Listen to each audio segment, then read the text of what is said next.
Welcome to Naresh Technologies. I'm Bangar Raju and this is the part 4 video of our Linq to SQL sessions. See, in the first 3 videos of the Linq to SQL, I was explaining about how to configure the war designer, and after that I've just been showed you how to retrieve the data from the database using the queries. Okay, so we have just been written up some code earlier for retrieving the data from our database. 2 examples what I already showed you. So the first example is this, where we have been loading up the data and displaying in the form of a grid view control. So for that, we first created the instance of a data context. This data context represents a connection which connects with the database, and get table is going to be a method which is available for retrieving the data. So without using get table, I was telling you, you was also going to use employees. DC dot, you can just use a property called as employees, anything, no issues. So it returns you a table of employee, and finally we are displaying the data in the data grid view. And the second example, I was just displaying your data in the form of text boxes.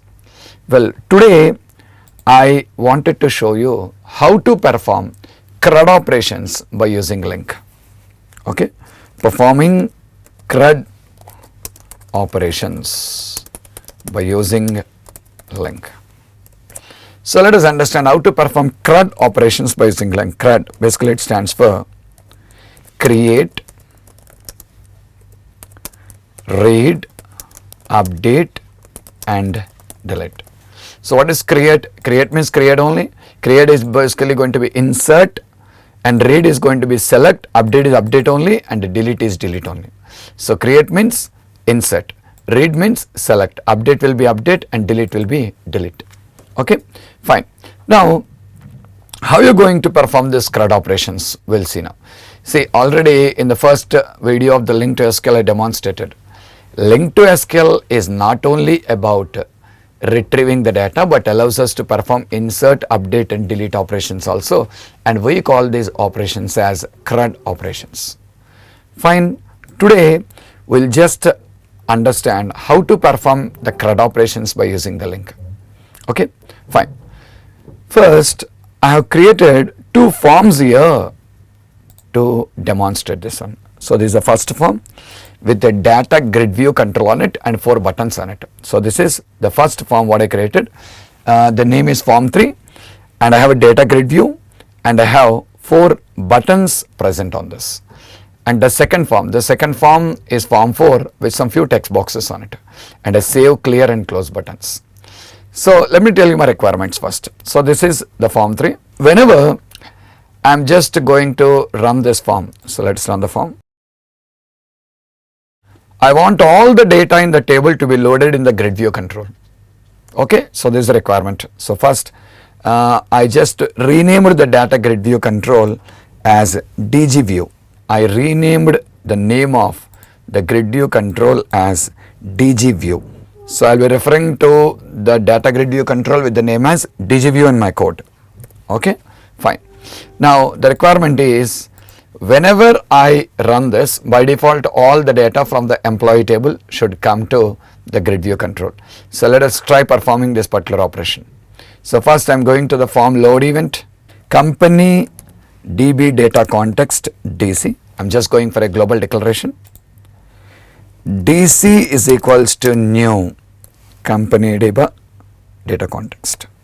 So namespace name actually not required, is equals to new company DB data context.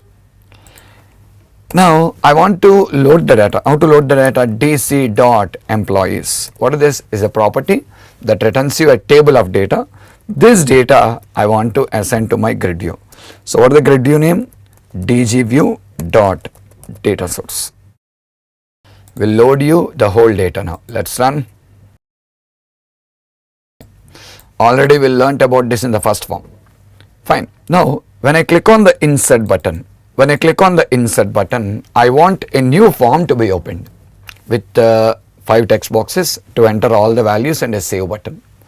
And the main important thing is, I don't want the grid view to be editable. As we are aware that grid view is by default editable. It's allowing to changes. I don't want it to be editable here.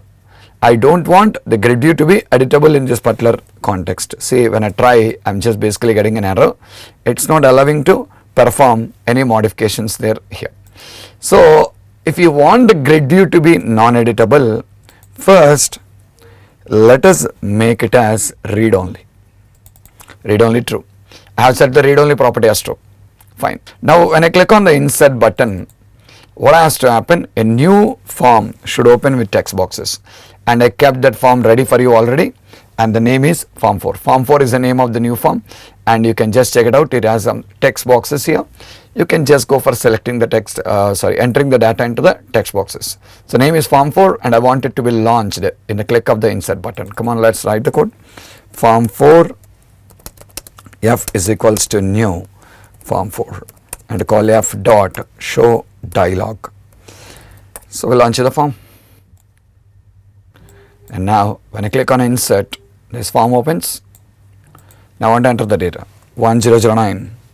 Okay, some name and job analyst, salary some 8,000, and department name is going to be production.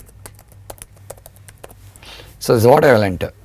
And once I click on the save, the data should be saved to database, and we want to perform it by using the Linq. And afterwards will clear you the data for entering new records. Like this, I will enter some few records by save clear. And finally, once I click on the close, this form should close. And how many records I inserted? All the records should be loaded into my form 3, means first form. Okay, these are two different forms. One is form 3, one is form 4. We will enter the data in the form 4, click on the close, and all the data should be loaded into the form 3. This is the requirement. Come on, let's try. And I want to perform the insert operation. How to insert this record? First, if at all you wanted to perform an insert operation, basically the first thing you require to do is insert or update or delete. Connection is mandatory. So first, what you require to do? You require to create your connection by creating the instance of the company DB data context. Company DB data context. So with this, we are trying to establish a connection. Okay, fine. Now I'll tell you the steps for inserting. How you can insert a record? If at all you want to insert a record, these are the steps you require to follow. First, create an instance of the employee class. What is that employee class? Already we discussed in the part 2. Employee class represents employee entity. Okay, so when we drag and drop the employee table on the OR designer, an employee class has been generated for us. We dragged and dropped the employee table onto the OR designer, and when this employee table has been dragged on the OR designer, it has created as an employee class. So first you require to create the instance of that class. Come on, let's do it. Employee obj is equals to new employee. Why to create the instance of this class? Very simple, because every record in the table is an instance. As per our object oriented standards, it is not going to be a record for us. What is it? It's an instance of the class. So first create an instance, and after creating the instance, start assigning the values to each property. Obj dot enumber is equals to, assign the value of your text box. Which text box? The first text box. Int dot parse text box 1 dot text. Why? Because it is string value. You should explicitly perform the conversion there. Next, obj dot ename is equals to text box 2 dot text. Next, obj dot job is equals to text box 3 dot text. Obj dot salary is equals to decimal dot parse text box 4 dot text, and obj dot dname equals to text box 5 dot text. Assigning the values. So what happened now? You're creating an instance and assigning the values to this, and now what you require to do is you require to add this record to the table. How to add a record to the table? First, how to refer to the table. Last video I was showing you how to refer to the table. DC dot employees refers to the table. DC is our data context instance. DC is going to be our data context instance, means representing our table, and from there I wanted to access my employee. So employee called here as employees. Employee called here as employees. So DC is a connection from that our table employees. And in this we are provided with a method. What is the method? The method is insert on submit. The method is going to be insert on submit is the method. And call this method insert on submit, and what you will do is pass our OBJ. So once you do this, it will add the record to the table in a pending insert state. Pending insert state in the sense, simple, in our database terminology, means it was inserted but still not committed. So that's what we call as a pending insert state. So what to do next? You require to commit the data. How to call commit? DC means our connection dot submit changes. There is a method called submit changes which will commit the data. And once the operation is performed, I want to show a message. Message box dot show record inserted into the table. Record inserted into the table. Okay, we'll try. Let's try the code for a clear button also. I want to clear all. For age, control ctrl-n this dot controls. So this dot controls. So we're getting access to all the controls present on the form. And after that, if ctrl is text box, if it is equals to a text box, if ctrl is text box, means if it is a text box, what to do? Clear it. How to clear? Text box tb is equals to ctrl as text box tb dot clear. Will clear you all the text boxes now. Simple, a for each loop to clear all the things. And finally, text box 1 dot focus. Text box 1 dot focus. If I get to write the code for close, we'll do that also. Close. Simply close the form and say this dot close. Let's run the form 3. And when you run the form 3 and click on insert, this form will open. And now we can enter all the data into the form. We can enter all the data into the form and save. So you save it again, clear, save, like this n number of records you can insert. And finally when I click on the close, all the changes should reflect into the first form. If all the changes should reflect in the first form, you need to reload data in the first form. When to reload? In the insert button we should reload. So let us go to the insert button. And after show dialog, this is the place where you are required to write the code for reloading data. Why? Whenever I call f dot show dialog, the control from the form 3, the control from the form 3 will jump to form 4. So who receives the control of form 4? Now your form 4 is an active form. You perform some operations on this. Finally click on the close. Once you click on the close, the control comes back to this line. Means from this line only control jumps to the form 4 and comes back from there. And afterwards if you write any code, that code will execute after closing form 4. Means even though the code is present in the insert button, when you click on insert it won't execute. When it executes after we close the form 4. Until form 4 is closed, that logic will not execute. So let me write the code here. What is the code? This is the same code. This is the same code what you are required to write. Okay. So I need reloading data not only in case of insert, but I want it for update, delete also. Better what I am doing is, I will write a method. Private void load data is a simple method. And into this method I pasted the code and I will call load data.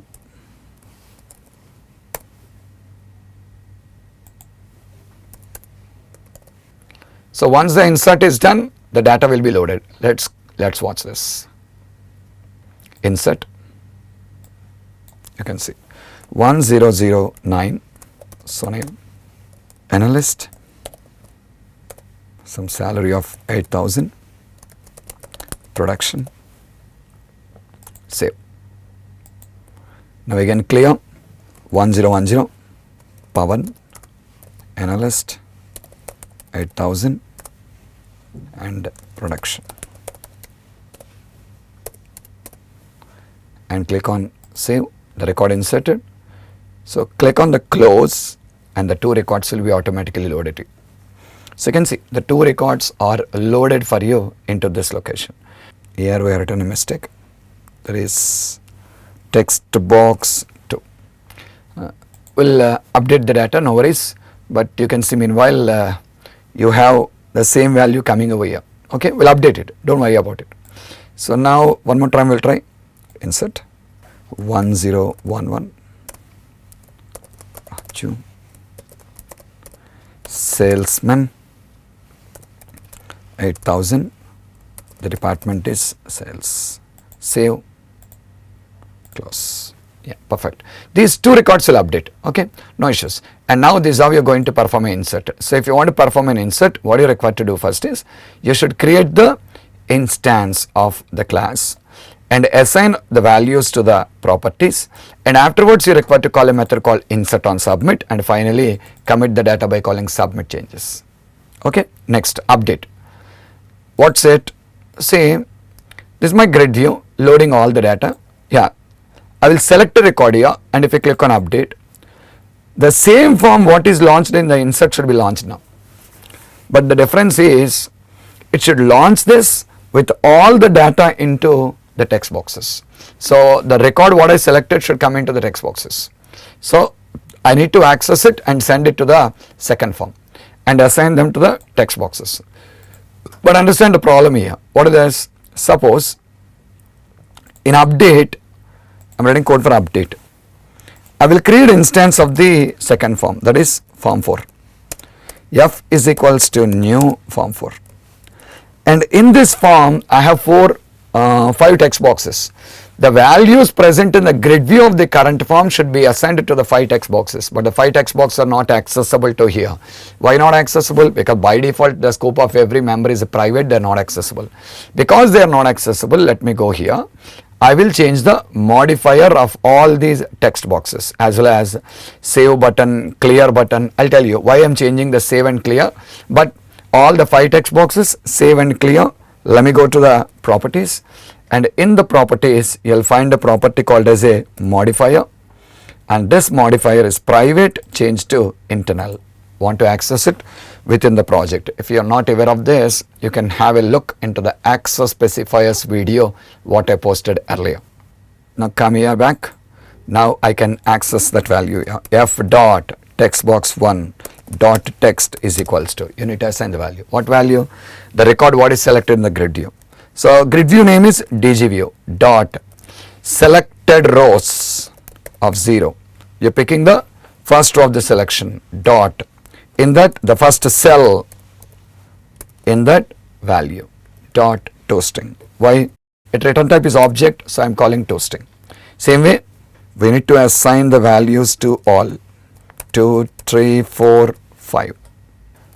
Text box 2, 3, 4 and 5, and cells of 1, 2, 3 and 4, and then F dot show dialog. So select a record, any record, and click update, will open you this with the appropriate record. But a small problem is when I did not select and click on update, I'll get an error. Why? You have written there selected rows of, but there is no selected row. Because there is no selected row, it's going to give an error. So to resolve this error, write a condition. What? If DG view dot selected rows dot count greater than 0. If it is greater than 0, then only all these things should perform. Now you can see now, if I did not select a record, if I did not select any record here, any record was not selected. Selection means the whole record, not a value, and click on update, nothing. But if you want to give, you can give a message to the user, please select a record for updation. But once I select a record and click update, that opens. That opens in the new form. Fine. Now Let us just give a message here for the user. Else message box dot show what, please select a record for updation. Information message box buttons dot just OK, and message box icon dot information. So this message will be published to the user. Just a second, somewhere syntactical error, forget to put a comma there. Done. And now you can just see update. Will tell you please select a record for updation.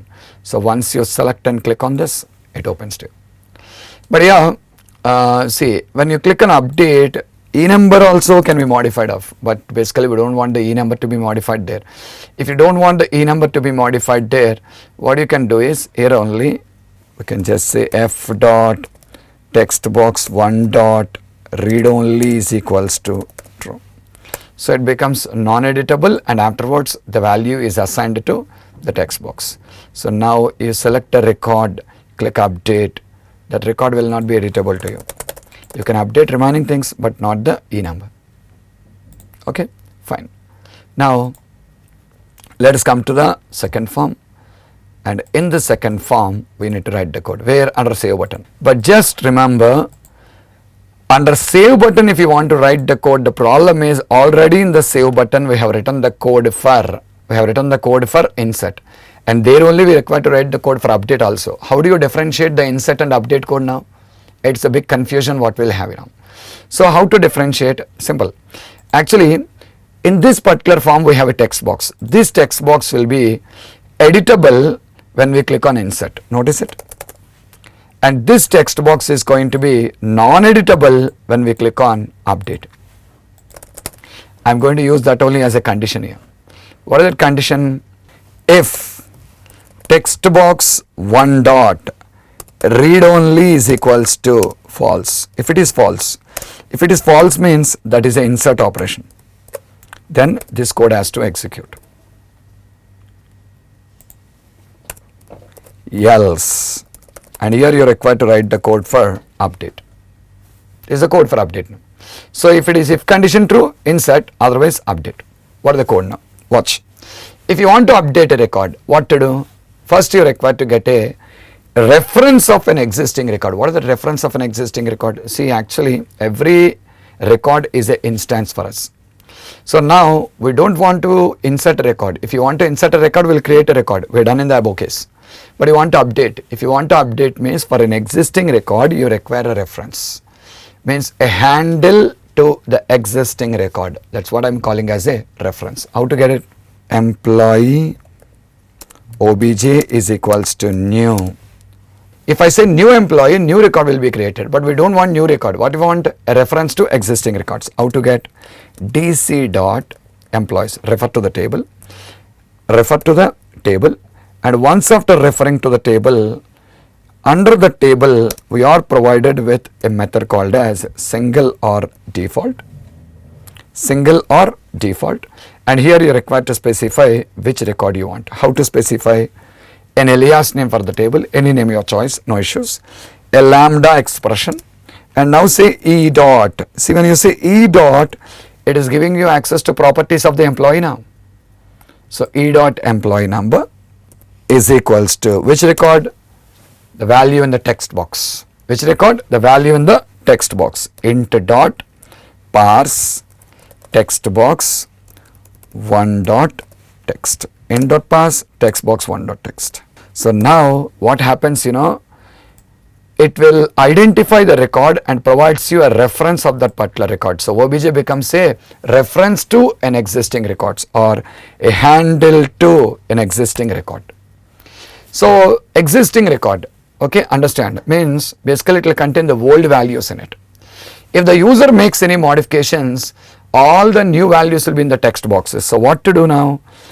Obj dot ename means this refers to the old value that is present under the table, and if user modified, the new value will be in the text box is equals to text box 2 dot text. You may have a doubt here. If user did not modify, old value will be overridden with old value, so no problem. If user modifies, old value will be overridden with a new value. Okay, obj dot job is equals to text box 3 dot text. Next, obj dot salary is equals to decimal dot parse text box 4 dot text. Next, obj dot dname is equals to text box 5 dot text. Okay, once all this completed, simply what you'll say, dc dot submit changes, commit the data, that's it. Message box dot show record updated in the table, and do remember, once I click on update, it will open you all the things, and finally here again, that is load data. What is the load data? The data should be reloaded here. So for reloading, I'm just putting load data. Okay. And you can notice now I select a record and I'll click on update. The record came here. Yeah, I want to change it. Some Pavan is the name, save.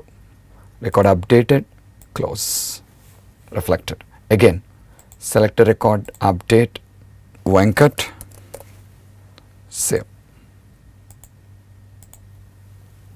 Done. Records are updated now. And once updated, that form is closed, reloading. How many records can we update at a time? It's only one record. Means you should select a record, click update, go there and update. Only one record. Means there is no point of clear button here. There is no need of clear button here. Why? Array, you cannot go for updating another record. For insert, clear button is right. Why? Insert one record, again clear, another record, clear, another record. But for update, there is no need of clear. Okay. And so what I'm doing, very simple. In the update, when I'm launching the second form, all these text boxes I'm assigning the value. And after assigning a value to all these particular text boxes, see, the first text box I said read only. In the same way, that button, which button? Clear button, dot enabled is equals to false. I want it to be in the disabled state, so no one can click it. And one more thing, f dot btn save dot text is equals to update. Ray, the caption of the button is save there here, but now it is going to be changing as update. You can watch. I'll select a record, click update. Now it is update and this button is disabled. You cannot click on this. You can update and you can click on the close. That's it. That's why I made the two buttons also as internal. Finally, delete. What's it? I will select a record and click on the delete. That record should be deleted. And do remember, for deleting a record, first what has to happen is, it has to ask me, are you sure of deleting the record? Why? Sometimes we may click on this, by mistake also. So first ask whether he is sure of deleting a record. Okay, let's do one by one. And there is no point of opening another form here. Directly we can delete in the same form. So just directly go to delete button and write the code. What if dgview dot selected rows dot count greater than 0. If the count is greater than 0, the operation should be performed. Otherwise, a message box. Already here we are given a similar message box. Let me copy this previous message box and pasting it here. So what is it? Please select a record for deleting or deletion. Please select a record for deletion. Okay. So I'm asking to select a record for performing a delete operation. Okay. So now it is just going to display the message if a record is not selected, because update and delete, this selection is very important. Without selecting, we cannot update, we cannot delete. Next, if message box dot show, are you sure of deleting the selected record? I'm questioning the user. Confirmation. A title, confirmation, comma, message box buttons dot yes or no, comma, message box icon dot question. If this is equal to dialog result dot yes is equals to yes. What is the meaning? User has clicked on the yes button and given a confirmation to delete. So here I need to write the code for delete. How to delete? First, identify the employee number that has to be deleted. Pick it from the grid view. Int e number is equals to selected rows of 0 dot cells of 0 dot value, but this is an object, so better will convert into an integer. Convert dot to int 32. So converts into integer value comes into this, and this record has to be deleted now. And we'll see how to delete. How to delete? In delete also, first you require to create a reference of the record, just like we have done in the case of update by calling a method called a single or default. Employee obj is equals to dc dot employees dot single or default. Just now I explained you how to use it in the update. First alias name, next a lambda expression, next e dot e number is equals to our variable e number. So what is going to happen now? This obj becomes a reference of the existing record. Which record? The selected record. And once you get the reference, what to do now? Delete the record. How to delete? For inserting, we called a method, remember, dc.employees.insert on submit. Same way, delete on submit obj. So what happens, it will delete the record from the table in a pending delete state. It will delete the record from the table in a pending delete state. What to do? Commit the data. dc.submit changes and simply call load data. Simply call load data. Now if you run this, if at all you're just going to run this and try now. Select a record, any record, click delete. It will ask you a confirmation. Are you sure? Yes. Delete it. Without selecting a record, click on the delete. It will tell you, please select a record for deleting. So asking you, please select a record for deleting. If at all you select a record and click delete, it will ask you a confirmation and deletes the record. So this is how you can perform a delete operation. Finally, let's finish this by writing the code for close this dot close. This dot close will close the form. So this is the process to perform the CRUD operations by using Linq. Thank you for watching the video. For more videos, please subscribe to our YouTube channel, Naresh IT.